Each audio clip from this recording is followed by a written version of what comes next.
A YouTube mechanic can bring a burned-out Ferrari back from the dead, or pull a drowned Lamborghini out of a lake and get it running again. But the moment a creator buys a cheap Bugatti Veyron, everything changes. Something about this car turns confident, talented builders into wrecks, staring at a bill for a single set of tires that costs more than most people's cars. This isn't a one-off story. It keeps happening to some of the most capable mechanics on the platform. The pattern is always the same. A creator finds a broken or wrecked Veyron for a fraction of its real value, convinced their skills can beat Bugatti at its own game, and promises the build series of a lifetime. A few months later, they're staring at an invoice for a part that would cost pocket change on any other car. The Veyron has basically become a cursed object in the car community, quietly wrecking the bank accounts, confidence, and sanity of the smartest builders on YouTube. So today we're looking at why this car seems built to ruin anyone brave enough to fix one. If you want to know who started this trend, it's Tyler Hoover of Hoovy's Garage, who leaned into the chaos so hard he crowned himself the poorest Bugatti owner in the world.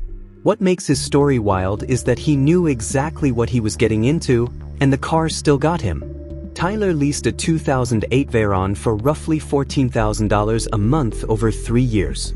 Minutes into his first drive, the car started misfiring, the check engine light came on, and it ran so badly he nearly hit 2 deer on the way home. That was the moment reality set in. 3 years, locked into a hypercar that was already falling apart. Once he brought it to Bugatti, the numbers got absurd. The first repair bill alone topped $50,000, just for a sensor, a fuel tank, and new turbochargers, on top of routine costs like a $20,000 plus oil change or a $50,000 set of tires.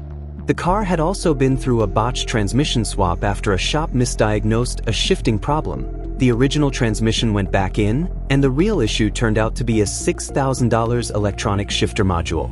That's the Bugatti curse in a nutshell, catastrophic-looking problems that are really ordinary faults hiding behind Bugatti's parts markup. Tyler turned the disaster into some of his best content, probably the only sane way to survive it. Then there's Mark McCann, a British YouTuber who may have bought the single most cursed Veyron on the platform. A heavily modified Mansory Veyron, originally built for a client in the Middle East, for about £900,000. It had spent over 3 years torn apart across 2 garages before he got it, and the entire gearbox turned out to be missing. As the team reassembled the car, the problems stacked up: engine timing issues, missing hardware, ruined panels, a wrecked interior, and carbon fiber trim that was actually peeling vinyl wrap. Mark later learned the car hadn't been able to reverse for 5 years. The real blow came when technicians found galvanic corrosion inside the gearbox, caused by a leftover metal shaving from a drilled bolt reacting with the surrounding metal. Bugatti doesn't sell individual internal gearbox components, so the official fix is a full replacement unit, quoted at roughly £300,000 before any other restoration work. Having already spent £900,000 on the car, Mark faced pouring hundreds of thousands more into it with no guarantee of a payoff. Eventually, an independent specialist in the Netherlands stripped the transmission down, found metal debris clogging the hydraulic passages, and reverse-engineered parts Bugatti wouldn't sell, rebuilding the unit piece by piece instead of replacing it outright. While Mark lived that nightmare, Matt Armstrong took on 2 cursed Bugattis at once. Matt built his channel around fixing wrecked cars nobody else wanted, and while rebuilding a crashed Chiron per Sport in Florida, a car Bugatti's own CEO said couldn't properly be fixed outside the factory, he also bought a repossessed Veyron out of Dubai at a steep discount. The car was worth over £1.5 million in good condition, but came with a known fault already quoted at over $300,000. It wouldn't shift into gear. Matt dug in and found the supposed $300,000 gearbox failure was actually a blown fuse for the hydraulic pump. A few dollar replacement fuse cleared the fault instantly, a 6-figure problem solved for less than a coffee. But fixing it exposed deeper issues: misfires, a leaking radiator, wiring faults throughout the car. When Matt tried to source genuine parts, Bugatti told him the car had to go through an official service center before they'd sell him anything, effectively locking out independent mechanics. So he sourced and fabricated what he needed himself. After months of teardown, bodywork, and a color change, he finally tested top speed mode, running flawlessly past 150 miles per hour before losing power and shutting down on the runway from a fuel pump control module failure. The silver lining, Matt replicated Bugatti's roughly $25,000 official service himself for about $1,600, proving many outrageously priced Bugatti components are just standard Volkswagen Group parts with custom part numbers. Strip away the badge, and a Veyron runs on ordinary bolts and familiar Audi transmission hardware. The legendary service costs are mostly a markup on the name. Then there's Houston Crosta, whose project makes every other build look routine. His Veyron had spent time submerged in Galveston Bay after its original owner drove it into the water in 2009 and blamed a low-flying pelican, a story that fell apart once someone else's dashcam footage surfaced. It became part of a major insurance fraud case that sent the owner to prison for 9 months. The wreck passed through several owners before Houston, founder of Royalty Exotic Cars, bought it to bring it back. Even with his experience, Houston underestimated the job, and at one point the rebuild was brutal enough that he considered selling the project outright before pushing forward instead. Between the purchase and early mechanical work, roughly $400,000 was already sunk into the car, plus another $250,000 in restoration. Major pieces were still missing, including the original sound system. New turbochargers alone ran $42,000, and missing interior components were valued up to $100,000. Costs turned up everywhere.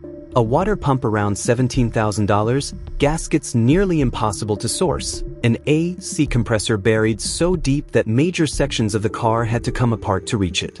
Even a routine oil service, he found, runs about 27 hours of labor and $21,000 at the dealer. After more than a decade off the road, the flooded 16-cylinder engine finally started again, close to the peak of what this curse can do to someone. A Veyron doesn't need to be wrecked or drowned to wreck your finances, though. Sometimes it just needs to get old. SR Auto Group learned this with their own 2008 Veyron, which looked flawless from a distance despite being around 15 years old. Underneath, time had quietly worn down the electronics, seals, and mechanical components, and the initial phase of a full service and refresh cost them more than $30,000 before fixing anything seriously broken. As the earliest Veyrons passed the 20-year mark, this is a different kind of nightmare. Instead of one massive repair, an aging car delivers dozens of small ones at once, hardened seals, peeling trim, random electrical faults, aging hoses that are ticking time bombs. Bugatti's own guidelines quote 14 to 32 hours of specialist labor for routine maintenance, a fresh set of tires around 30,000 pounds, and if the wheels need replacing too, roughly every third change, that bill jumps to about 52,000 pounds. These were clean, well-kept hypercars getting basic upkeep, and the cost still hit 5 figures instantly. Then there's the flip side, the part that makes the curse almost funny. When Tyler Hoover's Veyron threw a check engine light for an emissions leak, the genuine Bugatti part would have cost thousands. Instead, he fit a $10 Bosch purge valve built for an Audi into the W16 engine bay and secured it with a $1 zip tie. A $1 million quad-turbo hypercar, held together by the same plastic strap people use to bundle extension cords, sums up the entire Veyron experience. So why is it always the Veyron that breaks these creators, and not a Ferrari or McLaren?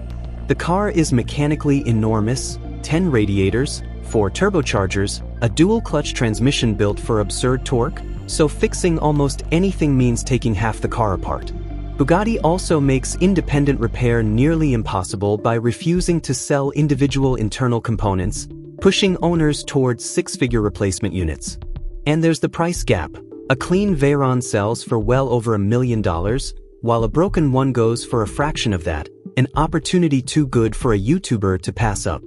Except it's an illusion. Broken Veyrons are cheap because their previous owners hit a financial wall with no way out. Creators keep buying them anyway, because the curse is genuinely good content. Every terrifying repair bill and zip tie fix brings in views, and those views help cover the bills that follow. It isn't magic, just an extraordinarily complex car colliding with an internet economy that rewards chaotic, expensive builds. The cars keep breaking, creators keep filming, and audiences keep watching, which means somewhere right now, another creator is looking at a cheap Veyron, convinced they'll be the one who finally beats the system. They probably won't. But the video series will be worth watching.